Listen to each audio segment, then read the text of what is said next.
Philosophy of mind is a branch of philosophy that studies the nature of the mind.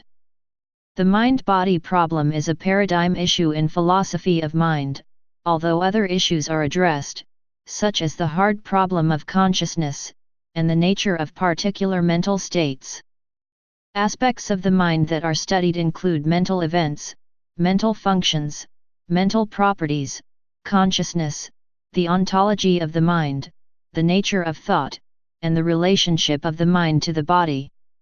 Dualism and monism are the two central schools of thought on the mind-body problem, although nuanced views have arisen that do not fit one or the other category neatly. Dualism is seen even in the Eastern tradition, in the Sankhya and Yoga schools of Hindu philosophy, and Plato, but its entry into Western philosophy was thanks to René Descartes in the 17th century. Substance dualists like Descartes argue that the mind is an independently existing substance, whereas property dualists maintain that the mind is a group of independent properties that emerge from and cannot be reduced to the brain, but that it is not a distinct substance. Monism is the position that mind and body are not ontologically distinct entities, independent substances. This view was first advocated in Western philosophy by Parmenides in the 5th century BC and was later espoused by the 17th century rationalist Baruch Spinoza. Physicalists argue that only entities postulated by physical theory exist, and that mental processes will eventually be explained in terms of these entities as physical theory continues to evolve. Physicalists maintain various positions on the prospects of reducing mental properties to physical properties, many of whom adopt compatible forms of property dualism, and the ontological status of such mental properties remains unclear. Idealists maintain that the mind is all that exists and that the external world is either mental itself, or an illusion created by the mind. Neutral monists such as Ernst Mach and William James argue that events in the world can be thought of as either mental, psychological, or physical depending on the network of relationships into which they enter, and dual-aspect monists such as Spinoza adhere to the position that there is some other, neutral substance, and that both matter and mind are properties of this unknown substance. The most common monisms in the 20th and 21st centuries have all been variations of physicalism. These positions include behaviorism, the type identity theory, anomalous monism, and functionalism. Most modern philosophers of mind adopt either a reductive or non-reductive physicalist position, maintaining in their different ways that the mind is not something separate from the body. These approaches have been particularly influential in the sciences, especially in the fields of sociobiology, computer science, evolutionary psychology, and the various neurosciences. Reductive physicalists assert that all mental states and properties will eventually be explained by scientific accounts of physiological processes and states. Non-reductive physicalists argue that although the mind is not a separate substance, mental properties supervene on physical properties, or that the predicates and vocabulary used in mental descriptions and explanations are indispensable, and cannot be reduced to the language and lower-level explanations of physical science. Continued neuroscientific progress has helped to clarify some of these issues, however, they are far from being resolved. Modern philosophers of mind continue to ask how the subjective qualities and the intentionality of mental states and properties can be explained in naturalistic terms. Mind-body problem.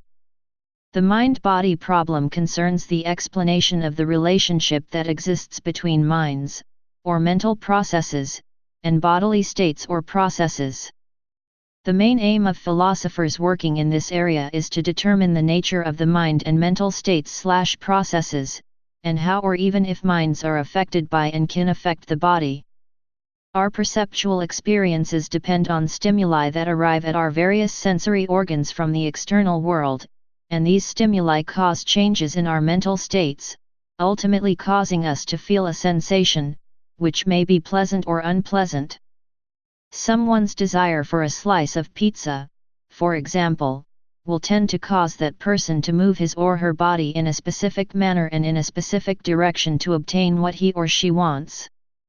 The question, then, is how it can be possible for conscious experiences to arise out of a lump of gray matter endowed with nothing but electrochemical properties. A related problem is how someone's propositional attitudes, e.g. beliefs and desires, cause that individual's neurons to fire and muscles to contract. These comprise some of the puzzles that have confronted epistemologists and philosophers of mind from at least the time of René Descartes. Dualist solutions to the mind-body problem. Dualism is a set of views about the relationship between mind and matter, or body.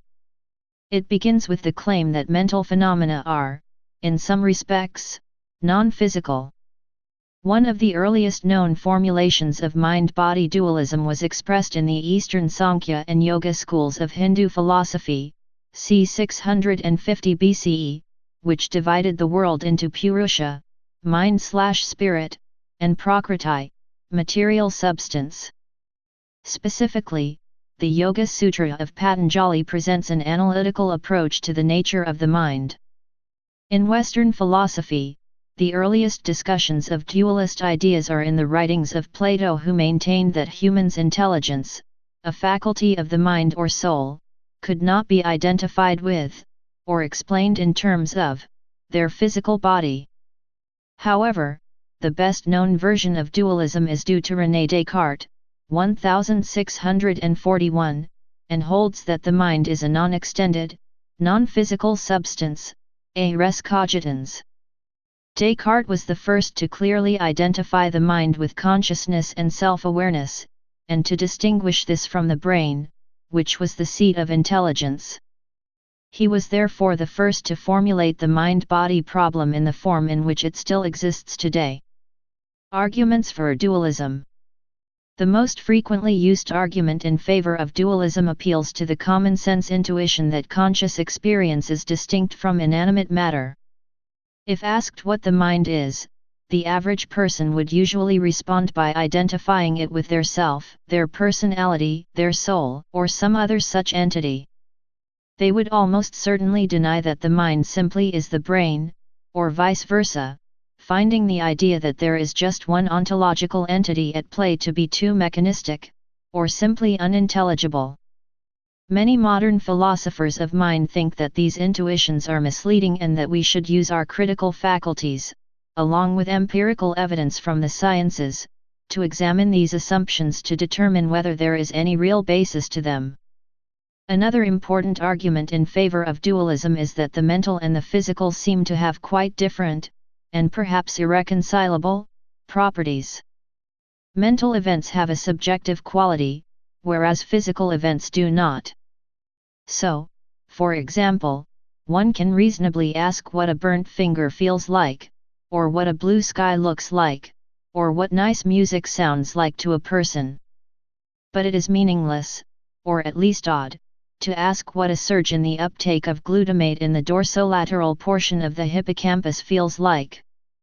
Philosophers of mind call the subjective aspects of mental events qualia or raw feels.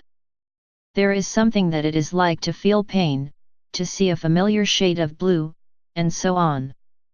There are qualia involved in these mental events that seem particularly difficult to reduce to anything physical. David Chalmers explains this argument by stating that we could conceivably know all the objective information about something, such as the brain states and wavelengths of light involved with seeing the color red, but still not know something fundamental about the situation, what it is like to see the color red. If consciousness, the mind, can exist independently of physical reality, the brain, one must explain how physical memories are created concerning consciousness. Dualism must therefore explain how consciousness affects physical reality. One possible explanation is that of a miracle, proposed by Arnold Geulincx and Nicolas Malebranche, where all mind-body interactions require the direct intervention of God. Another possible argument that has been proposed by C.S. Lewis is the argument from reason. If, as monism implies, all of our thoughts are the effects of physical causes, then we have no reason for assuming that they are also the consequent of a reasonable ground. Knowledge, however, is apprehended by reasoning from ground to consequent. Therefore, if monism is correct, there would be no way of knowing this or anything else. We could not even suppose it, except by a fluke. The zombie argument is based on a thought experiment proposed by Todd Moody, and developed by David Chalmers in his book The Conscious Mind. The basic idea is that one can imagine one's body, and therefore conceive the existence of one's body, without any conscious states being associated with this body. Chalmers' argument is that it seems possible that such a being could exist because all that is needed is that all and only the things that the physical sciences describe about a zombie must be true of it. Since none of the concepts involved in these sciences make reference to consciousness or other mental phenomena, and any physical entity can be by definition described scientifically via physics, the move from conceivability to possibility is not such a large one. Others such as Dennett have argued that the notion of a philosophical zombie is an incoherent, or unlikely, concept. It has been argued under physicalism that one must either believe that anyone including oneself might be a zombie, or that no one can be a zombie following from the assertion that one's own conviction about being, or not being, a zombie is a product of the physical world and is therefore no different from anyone else's. This argument has been expressed by Dennett, who argues that zombies think they are conscious, think they have qualia, think they suffer pains. They are just wrong, according to this lamentable tradition, in ways that neither they nor we could ever discover. See also the problem of other minds. Interactionist dualism. Interactionist dualism, or simply interactionism, is the particular form of dualism first espoused by Descartes in the Meditations. In the 20th century, its major defenders have been Karl Popper and John Carew Ecclesiastes. It is the view that mental states, such as beliefs and desires, causally interact with physical states. Descartes' famous argument for this position can be summarized as follows: Seth has a clear and distinct idea of his mind as a thinking thing that has no spatial extension, i.e., it cannot be measured in terms of length, weight, height, and so on. He also has a clear and distinct idea of his body as something that is spatially extended, subject to quantification and not able to think. It follows that mind and body are not identical because they have radically different properties.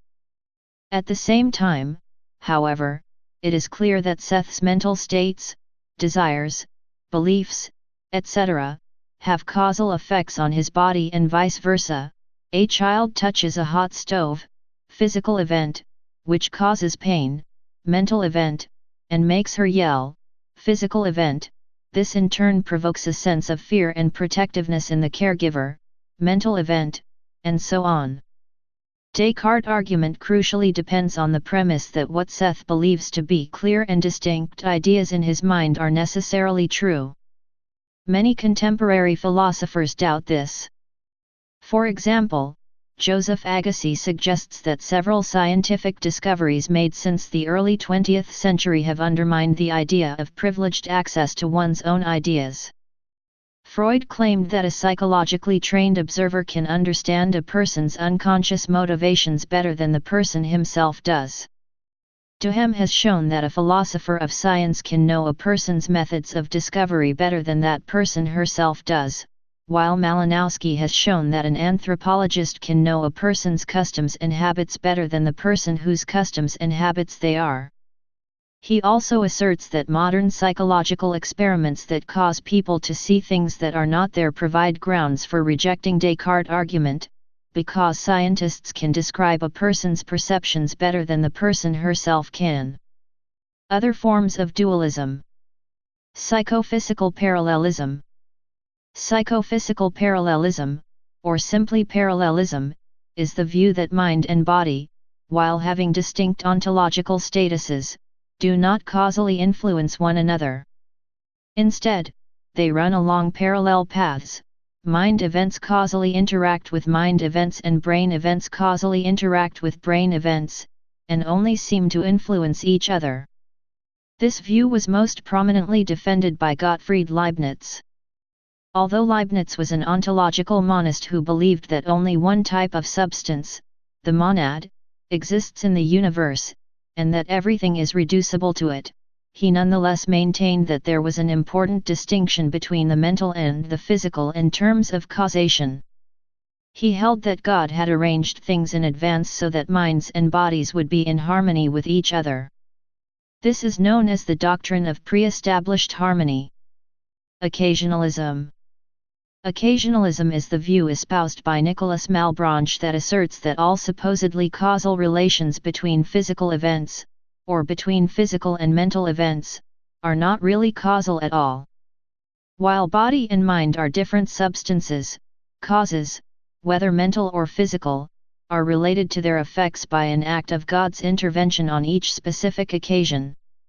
Property dualism. Property dualism is the view that the world is constituted of just one kind of substance, the physical kind, and there exist two distinct kinds of properties, physical properties and mental properties. In other words, it is the view that non-physical, mental properties, such as beliefs, desires, and emotions, inhere in some physical bodies, at least, brains. How mental and physical properties relate causally depends on the variety of property dualism in question, and is not always a clear issue. Subvarieties of property dualism include: strong emergentism asserts that when matter is organized in the appropriate way, i.e. in the way that living human bodies are organized, mental properties emerge in a way not fully accountable for by physical laws. Hence, it is a form of emergent materialism. These emergent properties have an independent ontological status and cannot be reduced to, or explained in terms of, the physical substrate from which they emerge. They are dependent on the physical properties from which they emerge, but opinions vary as to the coherence of top-down causation, i.e. the causal effectiveness of such properties.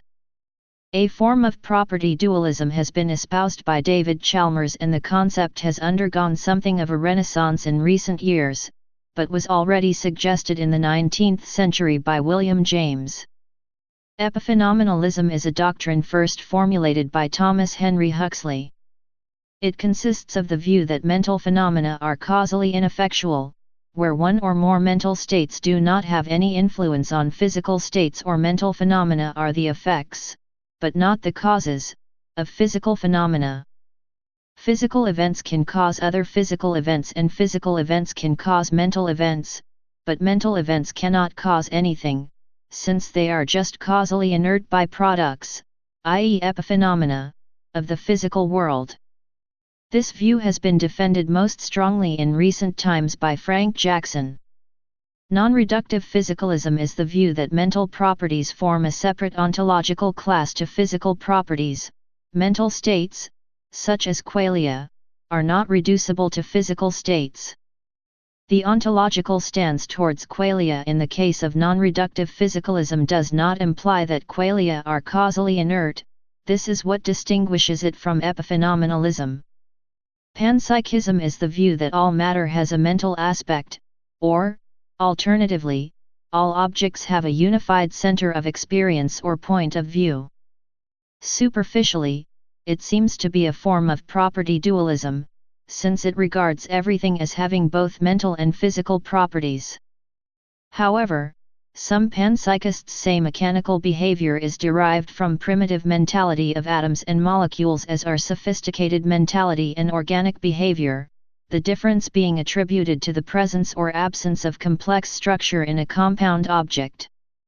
So long as the reduction of non-mental properties to mental ones is in place, panpsychism is not a strong form of property dualism, otherwise it is. Dual aspect theory. Dual aspect theory or dual aspect monism is the view that the mental and the physical are two aspects of, or perspectives on, the same substance. Thus it is a mixed position, which is monistic in some respects.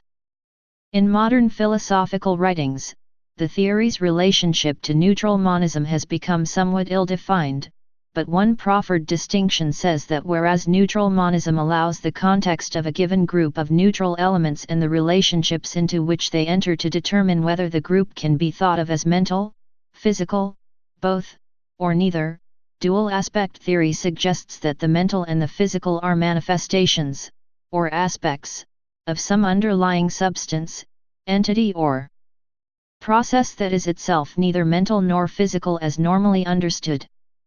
Various formulations of dual aspect monism also require the mental and the physical to be complementary, mutually irreducible, and perhaps inseparable, though distinct. Experiential dualism. This is a philosophy of mind that regards the degrees of freedom between mental and physical well-being as not necessarily synonymous, thus implying an experiential dualism between body and mind. An example of these disparate degrees of freedom is given by Alan Wallace, who notes that it is experientially apparent that one may be physically uncomfortable, for instance, while engaging in a strenuous physical workout while mentally cheerful. Conversely, one may be mentally distraught while experiencing physical comfort. Experiential dualism notes that our subjective experience of merely seeing something in the physical world seems qualitatively different than mental processes like grief that comes from losing a loved one. This philosophy also is a proponent of causal dualism, which is defined as the dual ability for mental states and physical states to affect one another. Mental states can cause changes in physical states and vice versa. However, unlike Cartesian dualism or some other systems, experiential dualism does not posit two fundamental substances in reality, mind and matter. Rather, experiential dualism is to be understood as a conceptual framework that gives credence to the qualitative difference between the experience of mental and physical states. Experiential dualism is accepted as the conceptual framework of Madhyamaka Buddhism. Madhyamaka Buddhism goes even further, finding fault with the monist view of physicalist philosophies of mind as well, in that these generally posit matter and energy as the fundamental substance of reality. Nonetheless, this does not imply that the Cartesian dualist view is correct. Rather, Madhyamaka regards as error any affirming view of a fundamental substance to reality. In denying the independent self-existence of all the phenomena that make up the world of our experience, the Madhyamaka view departs from both the substance dualism of Descartes and the substance monism, namely, physicalism, that is characteristic of modern science. The physicalism propounded by many contemporary scientists seems to assert that the real world is composed of physical things in themselves, while all mental phenomena are regarded as mere appearances, devoid of any reality in and of themselves. Much is made of this difference between appearances and reality. Indeed, physicalism, or the idea that matter is the only fundamental substance of reality, is explicitly rejected by Buddhism. In the Madhyamaka view, mental events are no more or less real than physical events. In terms of our common sense experience, differences of kind do exist between physical and mental phenomena. While the former commonly have mass, location, velocity, shape, size, and numerous other physical attributes, these are not generally characteristic of mental phenomena. For example, we do not commonly conceive of the feeling of affection for another person as having mass or location. These physical attributes are no more appropriate to other mental events such as sadness, a recalled image from one's childhood, the visual perception of a rose, or consciousness of any sort. Mental phenomena are, therefore, not regarded as being physical, for the simple reason that they lack many of the attributes that are uniquely characteristic of physical phenomena. Thus, Buddhism has never adopted the physicalist principle that regards only physical things as real. Hylomorphism. Hylomorphism is a theory that originates with Aristotelian philosophy, which conceives being as a compound of matter and form. Hylomorphism is a 19th-century term formed from the Greek words lambda eta hyl, wood, matter, and mu omicron rho phi, morph, form. Monist solutions to the mind-body problem. In contrast to dualism, monism does not accept any fundamental divisions. The fundamentally disparate nature of reality has been central to forms of Eastern philosophies for over 2 millennia. In Indian and Chinese philosophy, monism is integral to how experience is understood. Today, the most common forms of monism in Western philosophy are physicalist. Physicalistic monism asserts that the only existing substance is physical, in some sense of that term to be clarified by our best science. However, a variety of formulations, see below, are possible. Another form of monism, idealism, states that the only existing substance is mental. Although pure idealism, such as that of George Berkeley, is uncommon in contemporary Western philosophy, a more sophisticated variant called panpsychism, according to which mental experience and properties may be at the foundation of physical experience and properties, has been espoused by some philosophers such as Alfred North Whitehead and David Ray Griffin. Phenomenalism is the theory that representations, or sense data, of external objects are all that exist. Such a view was briefly adopted by Bertrand Russell and many of the logical positivists during the early 20th century. A third possibility is to accept the existence of a basic substance that is neither physical nor mental.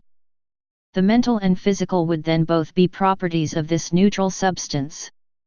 Such a position was adopted by Baruch Spinoza and was popularized by Ernst Mach in the 19th century. This neutral monism, as it is called, resembles property dualism. Physicalistic monisms. Behaviorism. Behaviorism dominated philosophy of mind for much of the 20th century, especially the first half. In psychology, behaviorism developed as a reaction to the inadequacies of introspectionism. Introspective reports on one's own interior mental life are not subject to careful examination for accuracy and cannot be used to form predictive generalizations.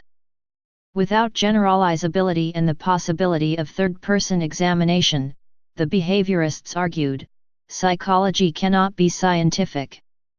The way out, therefore, was to eliminate the idea of an interior mental life, and hence an ontologically independent mind, altogether and focus instead on the description of observable behavior.